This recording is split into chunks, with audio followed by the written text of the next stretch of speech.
Well, howdy folks, and welcome to the Hillbilly Kitchen. Today we're going to be canning our old-fashioned apple butter that we cooked in the last video, and we're going to be covering kind of the basics of water bath canning. And we're going to process our apple butter in this Simpot.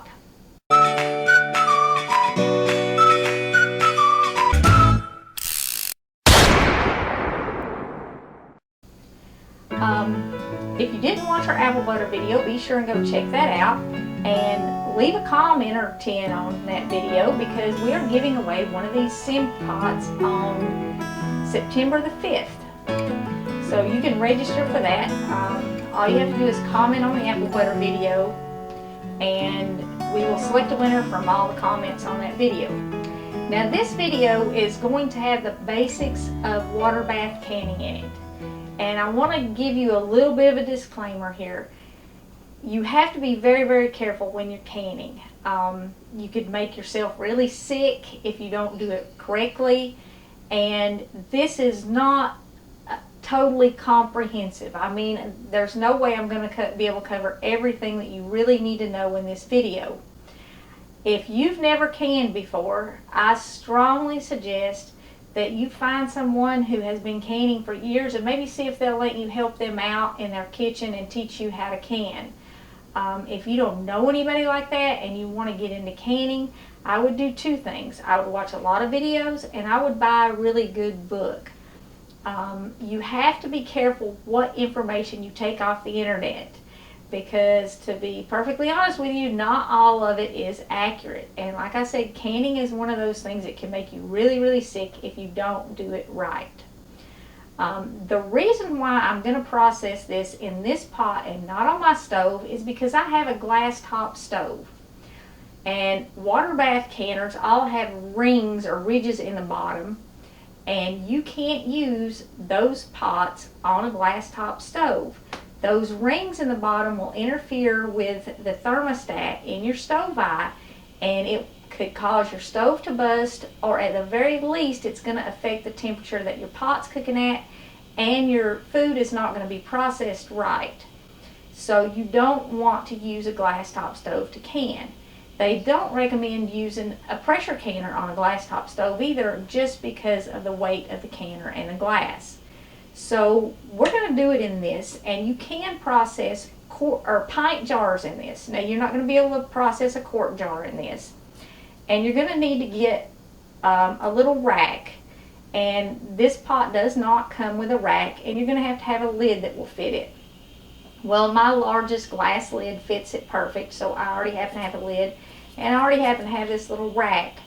But where canning supplies are sold, they do sell several different types of little racks, and it just has to have, it has to bring it up maybe ½ inch off the bottom of the pot, and that's so that heat can circulate around your jars. So you're going to have to get your rack of some kind somewhere if you want to process jars in this pot. The first thing you need to do is make sure everything is super clean when you're canning. My granny always boiled her jars, and that's what they recommend. You wash them first, and then you put them in boiling water and let them sit for a little while. You also want to let them sit in there to keep them warm. You want to add your hot food to hot jars when you're canning. And I've got all my jars in here.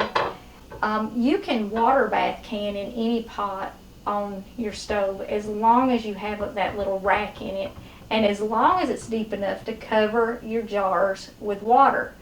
These pots obviously are not. I have no rack in them, and the top of the jar is not all the way down in the pot.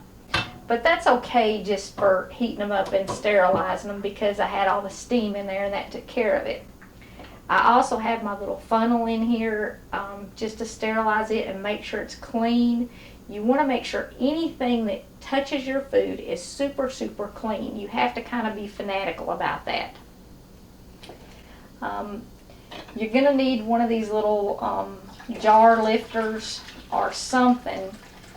You might be able to use the silicone gloves that come in with this pot. They're an accessory that comes with this pot. But I use the jar lifter. I have it, so I use it. And you can get a little canning set that has the jar funnel and the jar lifter and the gauge and I've got a little magnet over here that lifts the lids out and stuff, and they're not that much. So if you buy a rack and you buy that little set, you'll have everything you need to do water bath canning.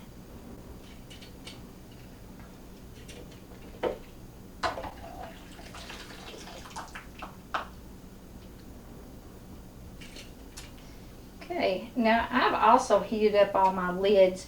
You don't want to boil your lids because it will mess up the seal, but if you heat up your lids and get them like almost boiling, or you boil water and then turn it off and drop them down in there, it softens up this rubber around the edge of the lid and it gives you a better seal. So I'm just going to set the lids over here for right now, out of my way. I've sterilized this a couple times, but I'm just going to dip it down in that water because that water is still at least 180 degrees and it'll sterilize my ladle so that I don't get any germs in my apple butter. And like I said, you really want to be fanatical about being clean when you're canning. You want everything sterile. And you just fill up all your jars one at a time.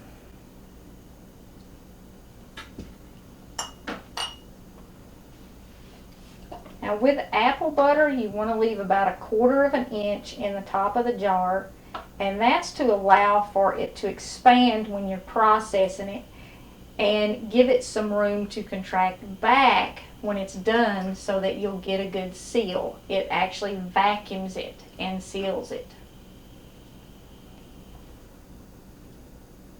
Okay, I've got all my jars filled up now. So while they're hot, I want to make sure I get all the air out of it. And if there's any air bubbles, you can use this little thing here, this gauge, to go down in there and check and make sure, you know, let the air out. You just run it down in the side, but it doesn't look like I have any air bubbles. Some of my jars are a little bit too full and some of them are not quite full enough. This first notch on this gauge is 1/4 of an inch, and you can see some of them need a little bit. That one's okay, but this one here is a little bit too full. So I'm just going to top those off. I have these towels sitting out on my countertop because you really want a clean towel to sit these on. It does a couple of things. The jars are pretty hot. It will protect your countertop, but it also protects the jars from breaking. When they're this hot, they're kind of fragile and they will break pretty easy. Okay, that looks good. I've got about my 1/4 of an inch in all of them now. You need to wipe the top off. You can see here where I've got apple butter all over this. This jar won't seal. There's a couple more that have a little apple butter on them. You just need a wet paper towel or a very clean wet rag to do that. Make sure you clean everything off of the edge of the jar. That's the #1 reason why jars won't seal if you're canning, is there's something on the edge of them. These jars are pretty hot. If your hands are tender, you might want to wear an oven mitt or something while you do this. My fingers are fairly calloused, so I can hold on to them and it's not too bad. Okay, now while your jars are hot, put your lids on them that you have put in the hot water.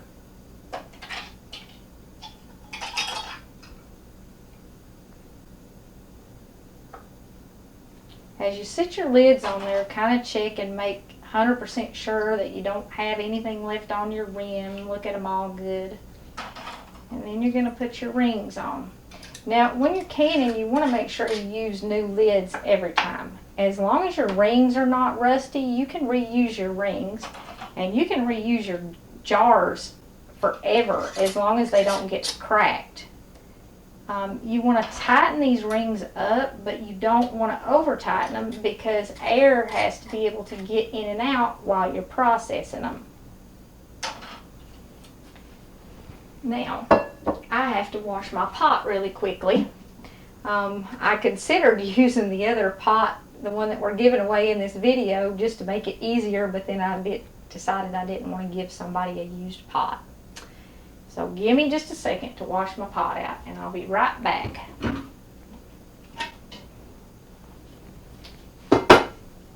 Okay, I've got my pot clean. So what I'm going to do is put my rack in the bottom, and I'm going to change the setting on it. Right now it's just on keep warm, which is what it goes to when your timer's up, when you're cooking something that's timed and it's up. Rather than just turn off, this pot will keep whatever's in it warm. But we want to boil this. So let me change the setting here. Turn it off. Turn it back on, you push the button and turn it, and I want saute,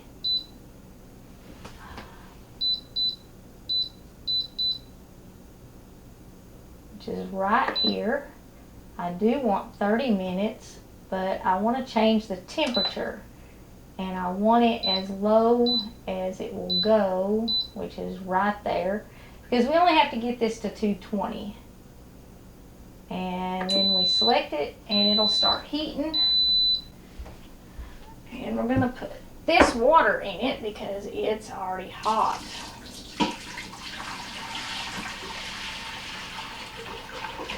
Now, if you were doing this on your stove, you would already have your canner heated up and ready to go, ready to put your jars in it.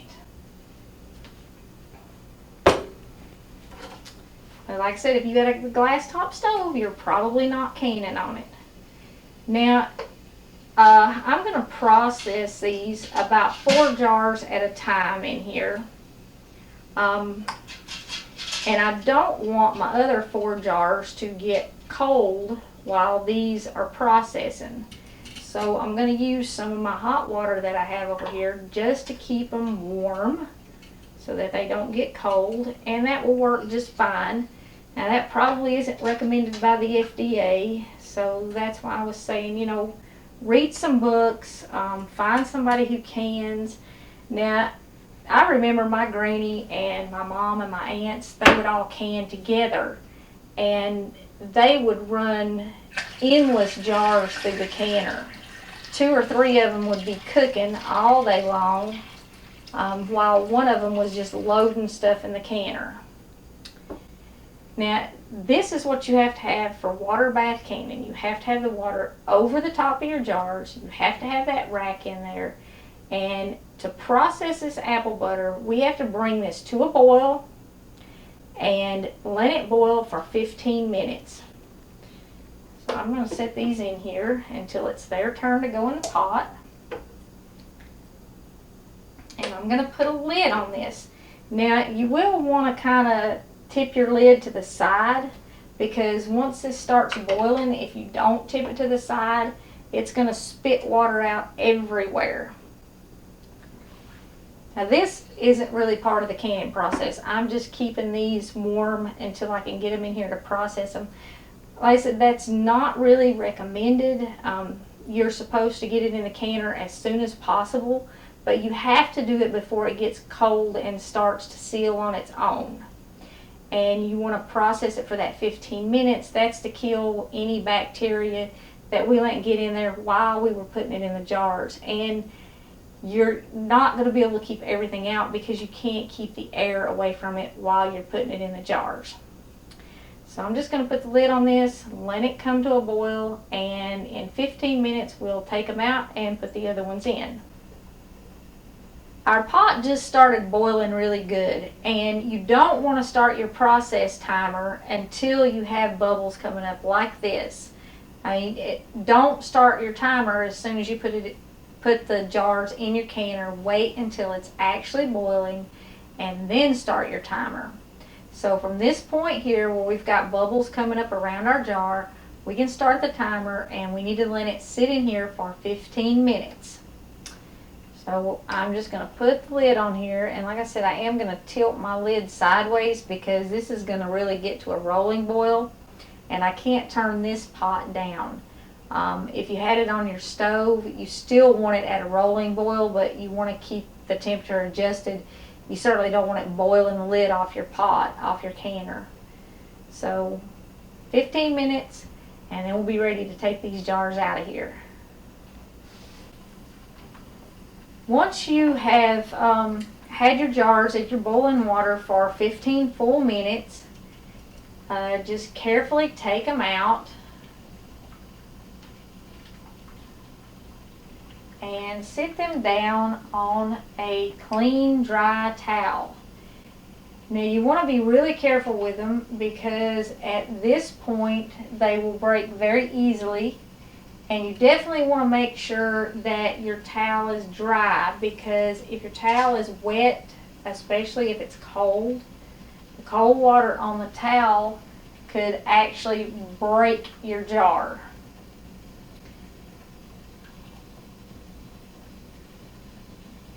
Alright, and I'm going to put my other jars in here and process them for 15 minutes now. Now, like I said, this is not really recommended that you leave jars sitting and then process them. You're supposed to get everything in the canner as soon as you get it in the jar. I'm fairly confident, though, that these will be fine. But this is a little bit outside of what's recommended, so I wouldn't necessarily do this. And I certainly wouldn't do it with anything, any kind of meat or anything. And while we're talking about any kind of meat, this canning method is only suitable for foods that are high in acid. It's good for apple butter. It's good for jams, jellies. You can use it for tomatoes, things like that, pickles, anything with vinegar in it. But you cannot can any sort of meat like this, and you can't do vegetables like green beans. Those have to be pressure canned. If you're looking for some way, though, so that you can make homemade jams and jellies and apple butter and stuff and preserve them, maybe some pickles or relishes, this is a fairly inexpensive way to get into home canning. And if you don't even want to invest in one of these pots, you can just get a large stock pot and a rack and the little canning set, you know, that has the jar lifter and stuff in it. And you can can on your stove pint jars in that. You might be able to do a few quart jars in a stock pot if it's big enough. But if you use a stock pot, it's going to have a flat bottom, so you can use that on your glass top stove. And I have canned a few things in a stock pot on my glass top stove, but I can't use my canners in it. And I never do quart jars on it because it's just too much weight for the glass top. You can hear over here, one of these jars is already sucked down and sealed. You don't want to touch your jars for at least 12 hours after you take them out of the water. You want to let them sit still. Don't bang them together. Don't move them around. You can take something and dry this little bit of water off the top if you want to. But just let them sit there and cool down for 12 to 24 hours. And when they're cool, they should all be sealed. This one already has, it's already pulled down. And they'll pull down fairly quickly. It shouldn't take 12 hours for them to seal. Over the course of the next 15 minutes, you'll hear them popping as they pull down and they cool off enough to seal. If you would like to win one of these pots, we are giving away an 8-quart Simpot. And the manufacturers of Simpot gave us this pot and another one to give away. That is our only affiliation with them. We are not on any kind of commission program or anything like that with them. You can go to our apple butter video, and I'll put a link to it, and comment on the apple butter video. Not this video, but the apple butter video, Simpot apple butter, before September the 5th. Another one just popped and sealed.